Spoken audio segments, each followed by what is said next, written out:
ওনার মতন ভালো মানুষ তুই আর কোথায় পাবি? উনি নম্র, ভদ্র, মেয়েদেরকে সম্মান দিতে জানেন। এই মানুষটা যে সার্থকের থেকে একেবারে আলাদা। আমার মনে হয়েছিল উনি তোকে পছন্দ করেন। দেখ, ঈশ্বরের কৃপায় সেটাই সত্যি হলো।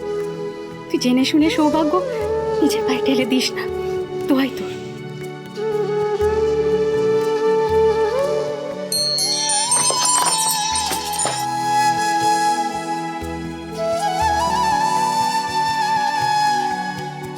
কোনো সিদ্ধান্ত নেওয়ার আগে আমি ওনার সঙ্গে কথা বলতে চাই।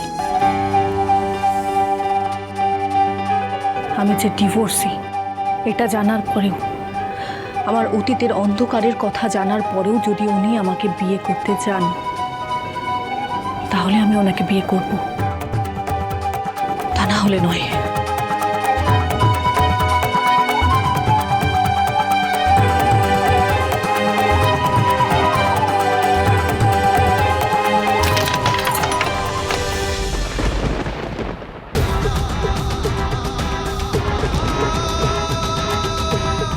আপনি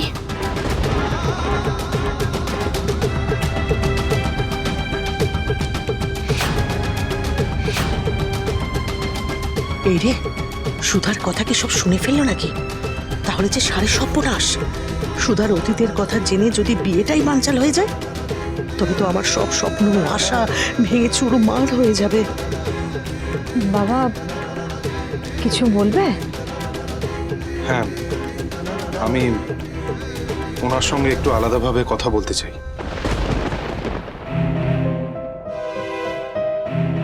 সে তো 100 বার। আজকালকার দিনে স্বামী স্ত্রীর তো বিয়ের আগে একসাথেই কথা বলে নেওয়া উচিত। না না, আমরা কিচ্ছু মনে করবো না। এসো। জেঠি, উনি আমার সঙ্গে আলাদা কথা বলতে চান, প্লিজ একটু বাইরে যাবে? হ্যাঁ হ্যাঁ, নিশ্চয়ই। দিদিভাই চলো আমরা বাইরে যাই, ওরা একটু কথা বলুক। মা আসুন আসুন। হ্যালো, দূর বসে আমার কোনো লুণ্ঠন লাগবে না।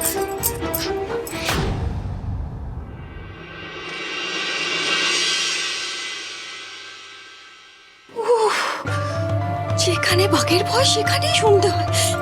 ভাগ্যে সেই লোনের ফোনটা এসেছিল, আরেকটু হলে দাদা ভাইয়ের হাতে হাতে নাতে ধরা পড়ে যেতাম। কিন্তু কোনো কথাই তো শুনতে পেলাম না, কিচ্ছু শুনতে পেলাম না। দূর।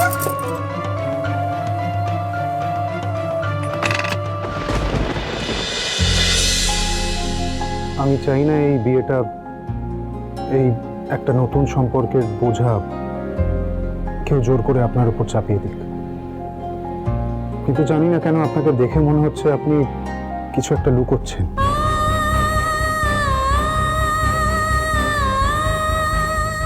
আপনি ঠিকই ধরেছেন মিস্টার বসু মল্লিক, আমি আপনাকে কিছু বলতে চাই। বলুন, শুনতে আমি প্রস্তুত। দেখুন, আমি এ কদিনে বুঝেছি আপনি সত্যি অত্যন্ত ভালো মানুষ, কিন্তু আমি জানি না আমি আপনার যোগ্য কিনা। আপনি আমাকে কতটুকু চেনেন, আমি বা আপনাকে কতটুকু চিনি? একে অপরের দোষ গুণ বুঝে নিতে একটু তো সময় লাগবে, তাই না?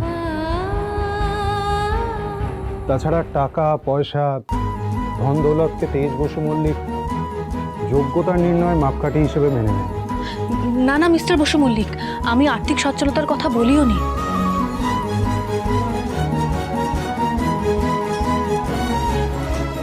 আমি জানি না আপনি আমার অতীত সম্পর্কে পুরোটা জানেন কিনা। আমার মনে হয় একটা সম্পর্কের ভিত হওয়া উচিত সততা। সম্পর্ক জলের মতো স্বচ্ছ হওয়া উচিত। পরস্পরকে চিনতে সময় লাগলেও পরস্পরের সম্বন্ধে সবটা জানা উচিত।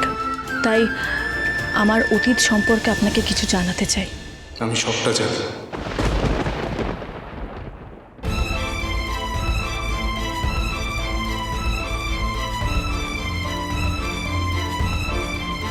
জেনেই বলছি। ইনফ্যাক্ট আমার ঠাম্মিও আপনার ব্যাপারে সবটা জেনে আপনাকে বসু মল্লিক পরিবারের বউ হিসেবে বেছে নিয়েছে এবং এই বিয়েটা ঠিক করেছেন। আপনারা সবটা জানেন, তারপরেও আমাকে। দেখুন, অতীত কারোর কাছে সব থেকে প্রিয়, আবার কারোর কাছে দুঃস্বপ্নের মতো। দেখুন, বর্তমানের সৌন্দর্যে অতীতের সেই ভয়ঙ্কর দিনগুলো একটা না একটা সময় ঠিক ধামাচাপা পড়ে যায়। আর আপনি তো একা নন, অতীত সবার আছে, আমারও আছে। কিন্তু অতীতকে ভুলেই তো সবটা নতুনভাবে শুরু করার চেষ্টা করছি আমরা, তাই না? এই নতুন সম্পর্কের হাত ধরেই আমি আমার অতীত, এমনকি ইমনের নামটাও নিজের জীবন থেকে মুছে ফেলতে চাই। আমি ডিভোর্সি, ওনারা জানেন। তারপরেও আমাকে উনি বিয়ে করতে রাজি হয়েছেন। কিন্তু কেন? যখন নতুন কিছুর সূচনা হয় তখন অতীত ভুলে যেতে হয়, সেদিকে আর ফিরে তাকাতে নেই। তাই আমি কোনোদিনও আপনার অতীত নিয়ে কোনো প্রশ্ন করব না, আর আশা করব আপনিও কোনোদিনও আমার অতীত নিয়ে কোনো প্রশ্ন করবেন না। আমার কাছে আজটাই ধ্রুব সত্য।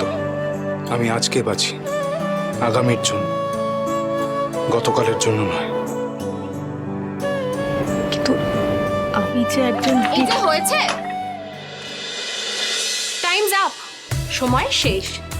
বিয়েটা ঠিক হতে না হতেই দেখছি ভাই তুই বাড়ির সব নিয়ম ভুলে গেছিস। এত কথা কিসের বিয়ের আগে? হ্যাঁ, তাছাড়া আমাদের বাড়িতে বিয়ের আগে এত কথা বলা বা দেখা করার নিয়মও নেই। আমি ওর থেকে 3 মিনিটের বড়, তাই আমার ভাই যদি কিছু নিয়ম ভুলে যায় বাড়ির, আমার দায়িত্ব তাকে সেটা মনে করিয়ে দেওয়া। আমি কিন্তু কিছু ভুলিনি। যাকগে, চলো, সবাই তোমাদের জন্য অপেক্ষা করছে, ডাকছে ওখানে, আয়।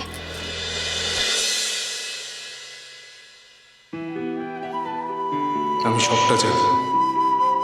ইনফ্যাক্ট আমার ঠাম্মিও আপনার ব্যাপারে সবটা জেনে আপনাকে বসু মল্লিক পরিবারের বউ হিসেবে বেছে নিয়েছে এবং এই বিয়েটা ঠিক করেছে। আজ থেকে 2 বছর আগে সেই অভিশপ্ত রাতে আমি যখন ওই নরক যন্ত্রণা থেকে পালিয়েছিলাম, তখন এই মানুষটার জন্য আমি একটা নতুন জীবন পেয়েছিলাম। এই মানুষটা বারবার আমাকে বাঁচিয়েছেন, বিপদের সময় বারবার আমার সামনে এসে দাঁড়িয়েছেন, নিঃস্বার্থভাবে আমার উপকার করেছেন। তবে কি এটা ঈশ্বরের কোনো ইঙ্গিত ছিল? তার কৃপায় আজ এই মানুষটা সব জেনে আমার হাত ধরতে চাইছেন। ঠাকুর, এই সুদিনও ছিল আমার কপালে।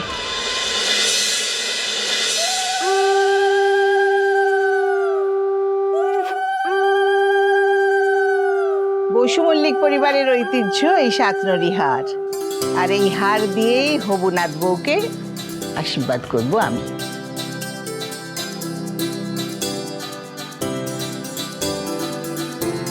বাড়ির যে গয়নাগুলো আমার পছন্দ ছিল সব মা, ঠাম্মি, বড়মা মিলে দাদা ভাইয়ের হবু বউকে দিয়ে দিচ্ছে।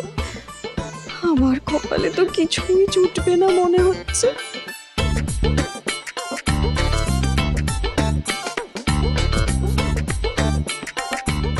ঠাম্মি তো তোমাকেও কম কিছু দেয়নি তরিতা, তাহলে তো মন খারাপ কিসে? ও বাবা, চোখে জলও চলে এসছে। এটা তো আনন্দের যা ঠাকুরজি, দাদা ভাইয়ের শেষমেশ বিয়ে হচ্ছে, কম আনন্দের কথা নাকি বলো?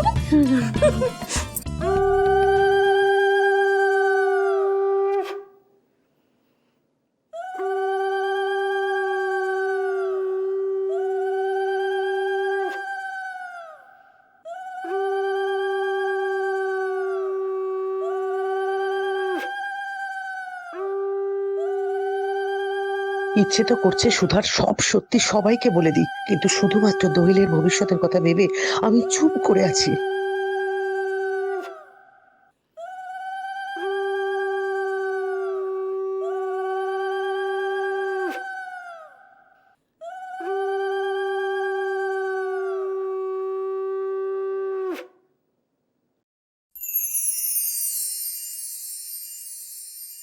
কালই আমার বিয়ে। তাহলে এখানে এসেছো কেন? দেখি তেজ বসু মল্লিকের বিয়ের দায়িত্ব তারা নিতে পারে কিনা। এটা অ্যাডভান্স 30 লাখ, বাকি টাকা কাজের পর। আমি না কাউকে ঠকাতে চাই না। তোদের গাঁট ছড়া যদি উনি বেঁধে থাকেন, তাহলে 1000 বাধা এলেও এ বিয়ে হবেই হবে। তার আগে আমাকে সত্যিটা জানাতেই হবে, তাতে বিয়েটা না হয় না হোক।